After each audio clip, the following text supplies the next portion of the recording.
Europe 1, 8h37. Le fin mot de l'info. Bonjour Raphaël Antoven. Bonjour Patrick, bonjour à tous. C'est le contenu du rapport Mathiot remis avant-hier au ministre de l'Éducation que vous évoquez ce matin en vous attachant, quelle surprise, plus spécifiquement au sort qu'il réserve à la philosophie. Et oui, comme par hasard. Écoutez, je n'ai pas le temps d'ennuyer nos auditeurs avec les détails du rapport Mathiot et je renvoie vraiment nos auditeurs à sa lecture.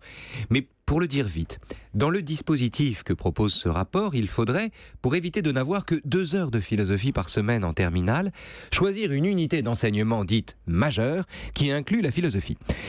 Unité qui reste à créer d'ailleurs. Or, à la différence d'autres majeures comme les maths, la littérature ou la technologie, la philo n'est pas enseignée avant la classe de terminale ou à peine au sein d'un enseignement dit de culture humaniste qui rassemble lettres, histoire, géo et un petit peu de philo. Quel élève sera assez fou pour choisir la philo en fin de première, alors qu'à la différence des autres matières, il n'en aura mangé que des miettes?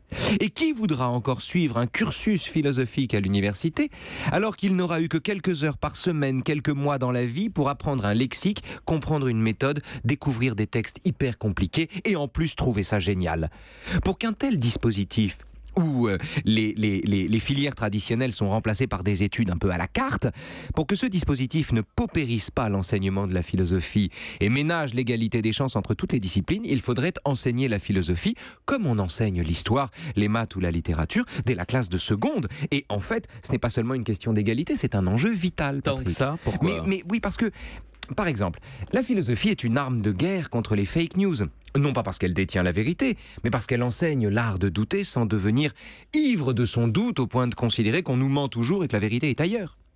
Parce que la philo permet de faire la différence entre l'affrontement stérile d'opinions qui s'insultent et le débat véritable dont les protagonistes, comme des boxeurs, se respectent et frappent au-dessus de la ceinture. Et puis c'est à la philo qu'on doit comprendre que la loi n'est pas le contraire de la liberté et qu'on est paradoxalement plus libre dans un monde où tout n'est pas permis. C'est grâce à la philo qu'on apprend à équilibrer en soi-même le relativisme et l'universalité. C'est à elle qu'on doit de savoir que la tolérance n'est pas seulement un laisser-passer, c'est elle enfin qui nous apprend à encaisser les coups sans offrir de prise, à traverser l'existence avec curiosité, à déconstruire les falsifications et à rendre les coups si le cœur nous en dit. Alors comment peut-on minorer un outil tellement efficace ? Le rapport Mathiot tresse d'ailleurs les louanges de la philosophie, dont il parle comme d'une épreuve universelle avec une place particulière. Mais honnêtement, c'est le miel de l'absinthe. Dans ce rapport, l'enseignement de la philosophie est inéquitablement, c'est le moins qu'on puisse dire, traité. Le fin mot de l'info. Pardon, une banalité, mais il faut quand même le dire de temps en temps, moins de philosophie, c'est moins de liberté. Et une autre banalité, la philosophie, c'est l'amour de la sagesse. Oui, c'est vrai.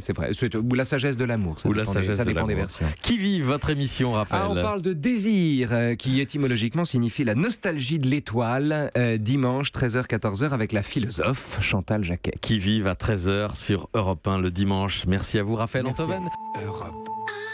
Europe 1.